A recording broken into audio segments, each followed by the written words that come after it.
Welcome back to my channel Manoswar coaching Bhawanipur. Calcutta ইউনিভার্সিটির 5th semester পরীক্ষা এই জানুয়ারি মাসেই শুরু হতে চলেছে।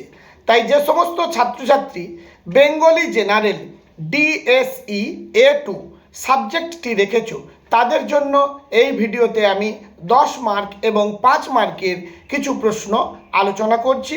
বিভিন্ন মডিউল থেকে যে সমস্ত প্রশ্নগুলি সম্ভাব্য আসার সেগুলো আলোচনা করছি। মন দিয়ে সেগুলো শুনবে এবং তৈরি করবে। 100% কমন তোমরা পাবেই পাবে।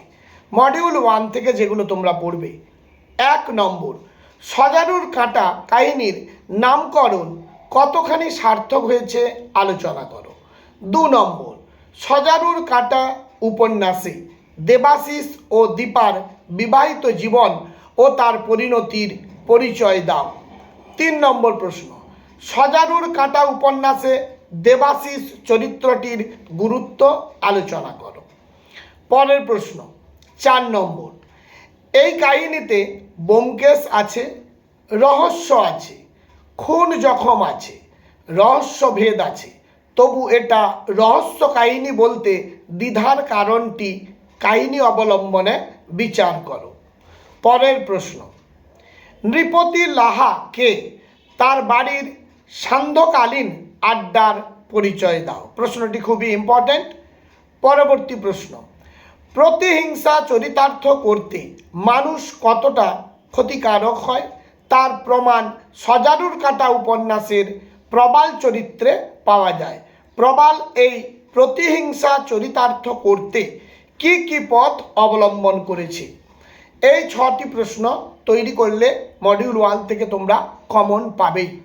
মডিউল 2 থেকে যে প্রশ্নগুলো পড়ব, মহাকাশের দূত গল্পে অবলম্বনে মঙ্গল গ্রহের পরিচয় দাও।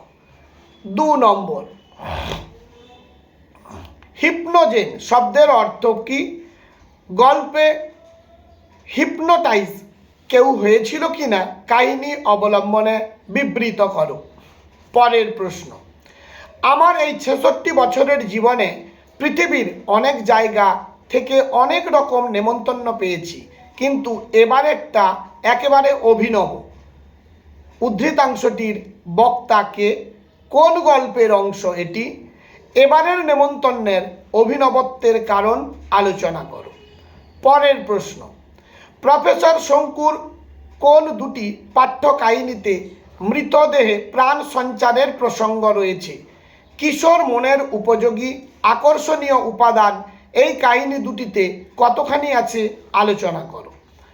এবং 5 নম্বর প্রশ্ন, প্রফেসর শঙ্কু ও ম্যাকাও গল্পে ম্যাকাও এর পরিচয় এবং তার কর্মকাণ্ডের কথা গল্প অবলম্বনে আলোচনা করো। এই 5টি প্রশ্ন মডিউল 2 থেকে তৈরি করলে তোমরা কমন পাবে। মডিউল 3 থেকে যেগুলো পড়বে, লীলা মজুমদারের গল্পে ভূতের চেহারা ভালো মানুষের মতন, শুধু হাবভাবে মালুম হয় যে তারা ভূত। সব ভুতুড়ে গ্রন্থের যে কোনো দুটি গল্প অবলম্বনে এই মন্তব্যের যথার্থতা বিচার করো। 2 নম্বর, ভুতুড়ে গল্পতে কথকের পিসেমশাই যে বাড়িতে রাত কাটাবে বলে গিয়েছিল সেই বাড়িটির বর্ণনা দাও। 3 নম্বর প্রশ্ন, গোলাবাড়ির সার্কিট হাউস সম্পর্কে যা জানো লেখো। 4 নম্বর, খুব ইম্পর্টেন্ট প্রশ্ন 4 নম্বরটি, লীলা মজুমদারের সব ভুতুড়ে গল্প গ্রন্থের অন্তর্গত লক্ষ্মী গল্পের লক্ষ্মী চরিত্রটি আলোচনা করো। 5 নম্বর, দাম কাকার বিপত্তি গল্পে দামু কাকার চরিত্রটি বিশ্লেষণ করো। মোটামুটি এই প্রশ্নগুলো তোমরা যদি তৈরি করো, এটা আমার লাস্ট মিনিট সাজেশন, অতি অবশ্যই এগুলোর মধ্যে কমন পাবে। আর মনোস্বর কোচিং ভবানীপুর চ্যানেলটি সাবস্ক্রাইব করে বেল আইকনটি ক্লিক করে রেখো, যাতে তোমার প্রয়োজনীয় কোনো ভিডিও আপলোড করলে সঙ্গে সঙ্গে নোটিফিকেশান তোমার কাছে পৌঁছে যায়। আজ তাহলে এই পর্যন্ত।